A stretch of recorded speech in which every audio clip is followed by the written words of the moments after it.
हरे राम राम राम हरे हरे, हरे कृष्ण कृष्ण कृष्ण हरे हरे। हरे राम राम राम हरे हरे, हरे कृष्ण कृष्ण कृष्ण हरे हरे। हरे राम राम राम हरे हरे, हरे कृष्ण कृष्ण कृष्ण हरे हरे। हरे राम राम राम हरे हरे, हरे कृष्ण कृष्ण कृष्ण हरे हरे। हरे राम राम राम हरे हरे, हरे कृष्ण कृष्ण कृष्ण हरे हरे। हरे राम राम राम हरे हरे, हरे कृष्ण कृष्ण कृष्ण हरे हरे। हरे राम राम राम हरे हरे, हरे कृष्ण कृष्ण कृष्ण हरे हरे। हरे राम राम राम हरे हरे, हरे कृष्ण कृष्ण कृष्ण हरे हरे। पुंडलिकावरती हरी विठ्ठल, श्री ज्ञानदेव तुकाराम, श्री पंढरीनाथ भगवान की जय, श्री गोपाल कृष्ण भगवान की जय, श्री सद्गुरु माऊली ज्ञानेश्वर महाराज की जय, जगद्गुरु संत तुकाराम महाराज की जय, बोल बजरंग बली की जय, सब संतन की जय। ओम नमो जी आद्या वेद प्रतिपाद्या, जय जय सविद्या आत्मरूपा, देवा तुची गणेशु सकलार्थमती प्रकाशु, मने निवृत्ती दासु अवधारी जोजी, मने निवृत्ती दासु अवधारी जोजी। पुंडलिक वरदे हरी विठ्ठल, श्री ज्ञानदेव तुकाराम, श्री पंढरीनाथ भगवान की जय, श्री गोपाल कृष्ण भगवान की जय, श्री सद्गुरु माऊली ज्ञानेश्वर महाराज की जय, जगद्गुरु संत तुकाराम महाराज की जय, बोल बजरंग बली की जय, सब संतन की जय। पवित्र चरणाला वंदन करून, श्री सद्गुरु टेळे महाराज यांच्या पवित्र चरणाला वंदन करून मी माझ्या प्रवचन सेवेला सुरुवात करते आणि तुम्हा सर्व श्रोते सज्जनांना नमस्कार करून मी माझ्या प्रवचन सेवेला सुरुवात करते। तर माझ्यासाठी माऊलीने ज्ञानेश्वरीतली पहिल्या अध्यायातली 25वी ओवी दिलेली आहे। तर ती ओवी अशी आहे, मनोनी जाणतेन गुरु भजिजे, तेने कृतकार्य होईजे, जैसे मूळ सिंचने सहजे, शाखा पल्लव संतोषसे। तर याचा शब्दशः अर्थ असा आहे की जसं झाडाच्या मुळाला आपण पाणी घालतो, पाणी दिलं नियमित तर ते आपोआप त्याच्या फांद्यांना, फुलांना, फळांना या संबंध झाडाला कशी टवटवी फुटते, झाड कसं हिरवगार दिसू लागतं, तसं संतांनी आपल्या देहाचं वर्णन त्या झाडाबरोबर केलेलं आहे। कसं की आपला देह हा सुद्धा एक झाडच आहे आणि त्याच्या फुले, फांद्या आणि मूळ हे आपला आत्मा आहे। तर त्या आत्म्याला जर आपण नामरूपी सिंचन केलं तर ह्या सगळ्या ही जी पालवी आहे ना झाडाची, म्हणजे आपल्या शरीराचे ज्या सगळे अवयव आहेत ते टवटवीत होणार आणि असं प्रफुल्लित होणार। जर आपण नाम आत्म्यापासून जर घेतलं तर आपल्या सगळ्या हे देहाच आहे तो उद्धार होणार, असं त्यांनी ह्यात म्हणजे वर्णन केलं। आता गुरुविषयी सांगायचं म्हणलं तर गुरु हा जाणून भजिजे म्हणजे जाणूनच करावा आपण, म्हणजे कसा निवडायचा गुरु हे सांगितलंय त्यात। तर आपला पहिला गुरु कोण आहे, तर आपला पहिला गुरु आई आणि वडील। आई माझा गुरु कल्पतरू आणि वडील हे दुसरे गुरु। तर वडिलांचं कसं, घडीभर तू थांब जरा, ऐकत याची हा कर, आणि लय अवघड हाय गड्या उमगाया बापर। आपल्याला बाप हा कधीही उमगत नाही, त्याचा आपल्याला कधीही शोध लागत नाही, कारण घरासाठी तो इतका झटतो, पण त्याच्या चेहऱ्यावर कायम हसूच असतं. तो कधीही निराश किंवा उदास असा कधीही दिसत नाही. आणि तिसरा गुरु म्हणजे आपल्या सर्व जीवनाचं सार्थक आणि कल्याण करणारा हा आपला तिसरा गुरु आहे. मग कसं जो आपलं जीवन सिद्धीला नेतो, मग त्याला काय म्हणायचं, संत महात्मे असं त्यांना म्हणतात. मग आपल्या जीवनाचं सगळ्या कल्याण करता येतं. सद्गुरूची राहणी होऊन भक्ती करायची आपण, आणि आपल्या ह्या श्रेष्ठ जो मनुष्य देह आहे त्याचं सार्थक करून घ्यायचं. जसं की एखाद्या माणसाच्या हातात जर चिंतामणी सापडला तर त्याचे सर्व मनोरथ कसं सिद्धीला जातात.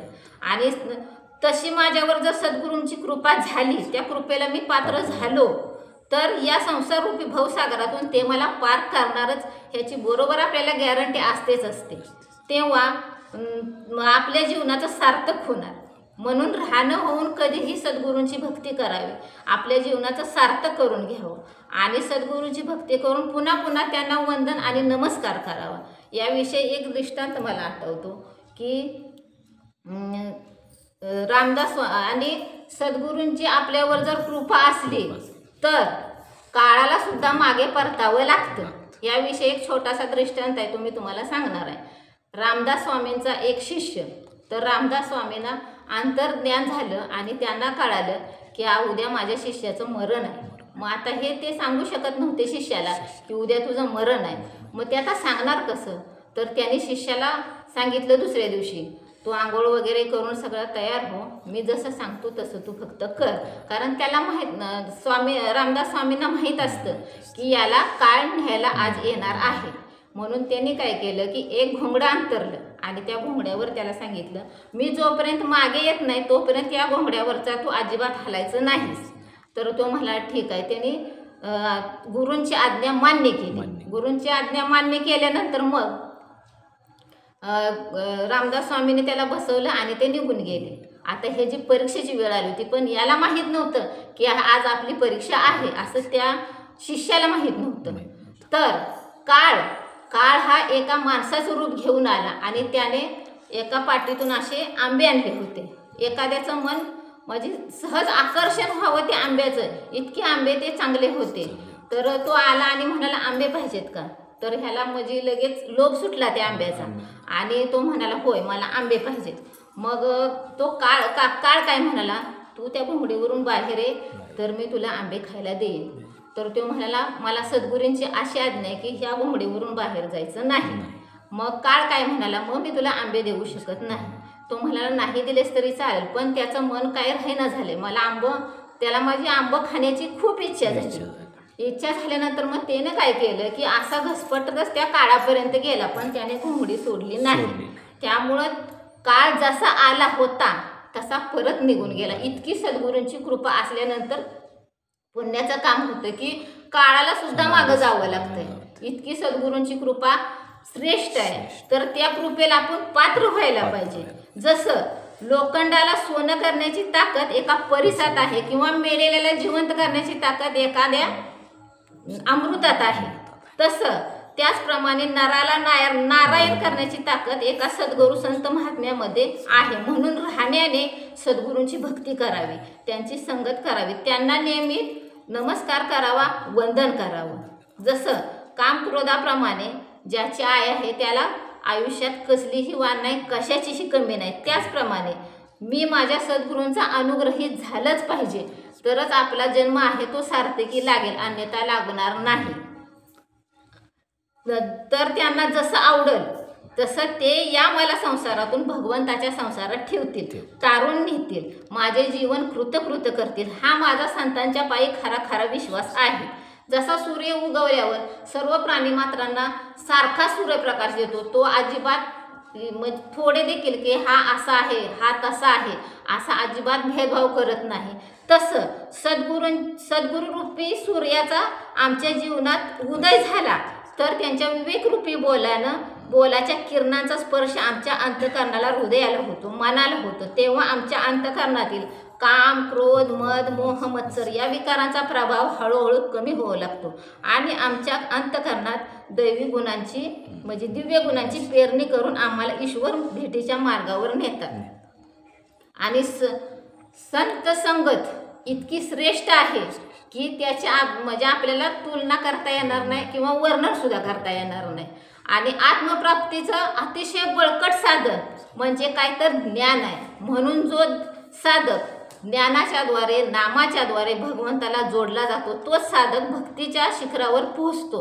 जो भक्तीच्या शिखरावर पोहोचून भगवंताचे नाम गातो तोच साधक भगवंताच्या निवास मंदिरात पोहोचतो. जीवनात सर्व काही मिळवूनही काही जण रिकामेच असतात आणि काही जण न मिळवता सुद्धा समाधानात असतात. याचं कारण काय तर संपत्ती नाही.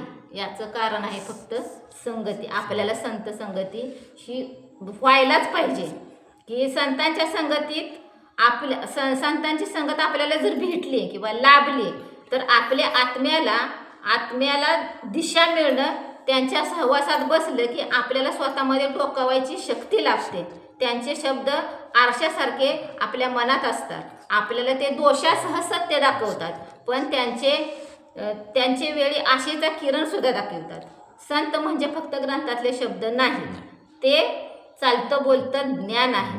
त्यांच्या नजरेत मतभेद नाही, तिथं माणुसकी आहे. ते फक्त आपल्याला शिकवतात व दुसऱ्याचं भलं केलंस तर ईश्वर तुझं भलं करतो. त्यांच्या संगतीत वेळ थांबतो, मन शांत होतं आणि आत्मा जागृत होतं. भौतिक आणि क्षणिक सुखात पण संत संग ही अशी संपत्ती आहे ज्याचं व्याज आयुष्यभर मिळत राहतं आपल्याला. आणि शांती, समाधान, स्थिरता ज्याला संतांची संगत मिळते त्याने आयुष्याचं खऱ्या अर्थाने सार्थक केलेलं असतं. कारण बाकी सर्व लाभ क्षणभंगूर आहेत, पण संत संग हा ईश्वराचा थेट आशीर्वाद आहे. तर संत संगतीचा परिणाम काय याच्याविषयी एक छोटासा दृष्टांत मी तुम्हाला सांगणार आहे. नारद मुनी एकदा विष्णुदेवाकडे गेले होते आणि नारद मुनीने विष्णुदेवांना प्रश्न केला की देवा, मला संत संगतीचं तुम्ही महात्म्य सांगा, म्हणजे महत्त्व काय आहे ते सांगा. तर विष्णुदेव काय म्हटले, तू पृथ्वीवर जा आणि एका कुंपणावरती एक सरडा बसलाय, त्याला विचार की संत संगतीचं महत्त्व काय आहे. तर नारद मुनी पृथ्वीवरती आले आणि त्या सरड्याला विचारलं की मला देवाने पाठवले, संत संगतीचं महत्त्व काय आहे ते फक्त तू मला सांग. हे एवढं ऐकलं आणि तो सरडा तिथेच गतप्राण झाला. नंतर नारद मुनी परत विष्णुदेवाकडे गेले आणि त्यांनी सांगितलं की मी सरड्याला विचारलं की संत संगतीचं महत्त्व काय, तर सरडा गतप्राण झाला. मग आता मला संत संगतीचं महत्त्व कोण सांगणार. तर विष्णुदेव म्हणले, पृथ्वीवर जा, एका झाडावरती एक पोपट बसलाय, त्या पोपटाला विचार की संत संगतीचं महत्त्व काय आहे. मग नारद मुनी परत पृथ्वीवर आले. पृथ्वीवर आल्यानंतर त्याने पोपटाला विचारलं की संत संगतीचं महत्त्व काय. एवढं ऐकलं आणि तो पोपटही तिथेच गतप्राण झाला. परत नारद मुनी परत विष्णुदेवाकडे गेले आणि आता ते घाबरले की आता मी 2 प्राण्यांना विचारलं की संत संगतीचं महत्त्व काय आहे, ती तिथेच गतप्राण झाले, आता तिसऱ्या कुणापाशी पाठवते ते असा त्यांना प्रश्न पडला. मग त्याने काय केलं, विष्णुदेवाने सांगितलं की राजाच्या घरी एका बालकाचा जन्म झाला आहे, राजपुत्राचा. तर त्या राजपुत्राचं नामकरण आहे, तिथे जा आणि तिथे विचार की संत संगतीचं महत्त्व काय आहे. तर नारद मुनी मनातून घाबरले की मी 2 प्राण्यांना विचारलं की संत संगतीचं महत्त्व काय, तर ते गतप्राण झाले. आणि जर ह्या मुलाला मी हा प्रश्न विचारला आणि त्याला जर काय झालं तर मग राजा मला सोडणार नाही. ते घाबरले, तरी पण घाबरत राजाच्या राजवाड्यात गेले. गेल्यानंतर त्याने त्या मुलाच्या पाण्याजवळ गेले आणि त्या मुलाला विचारलं की बाळा, संत संगतीचं महत्त्व काय. तर तो मुलगा इतक्या मोठ्याने हसायला लागला की नारद मुनी एकदम म्हणजे चक्रावूनच गेले की आता म्हणजे हा गतप्राण होतोय की काय होतं ह्यात, हे त्यांना कळेन असं झालंय. मग त्यांनी तो मुलगा बोलू लागला की संत संगतीचं महत्त्व एवढं आहे की तुम्ही पहिल्या योनीत मला जेव्हा विचारायला आला सरड्याच्या, तेव्हा तुमची फक्त मला संगत घडली आणि माझा जीव तिथंच गेला. दुसऱ्या योनीत मला पोपटाचा जन्म आला, त्या योनीत पण तुमची संगत मला घडली, माझा जीव तिथंच गेला. आणि हे तुमच्या संगतीचा परिणाम मला तिसरा जन्म हा मनुष्याचा भेटला. असं त्याने सांगितलं. मग नारद मुनींना म्हणजे समाधान वाटलं हे प्रश्न की संत संगतीचं महत्त्व किती आहे हे त्यांना कळालं की संत संगतीचं महत्त्व इतकं आहे की आपला जन्म हा संत संगत लाभल्याशिवाय सार्थकी जाणार होतच नाही. आपण किती पण देवाचं भजन पूजन करा किंवा नामजप करा, काहीही केलं तरी आपण थेट देवापर्यंत पोहोचू शकत नाही. संत संगतीचं असल्याशिवाय आपण देवापर्यंत पोहोचू शकत नाही. एवढं बोलून मी माझं छोटंसं 4 शब्द संपवते आणि जी काय चूक झाली असेल माझ्याकडून ती माझी मला परत द्या आणि जे चांगलं असेल तेवढं तुम्ही घ्या. पुंडलिक वरदे हरी विठ्ठल श्री ज्ञानदेव तुकाराम श्री पंढरीनाथ भगवान की जय. श्री गोपाळ कृष्ण भगवान की जय. श्री सद्गुरु माऊली ज्ञानेश्वर महाराज की जय. जगद्गुरु संत तुकाराम महाराज की जय. बोल बजरंग बली की जय. सब संतन की जय. विठ्ठल विठ्ठल विठ्ठल विठ्ठल विठ्ठल विठ्ठल विठ्ठल विठ्ठल.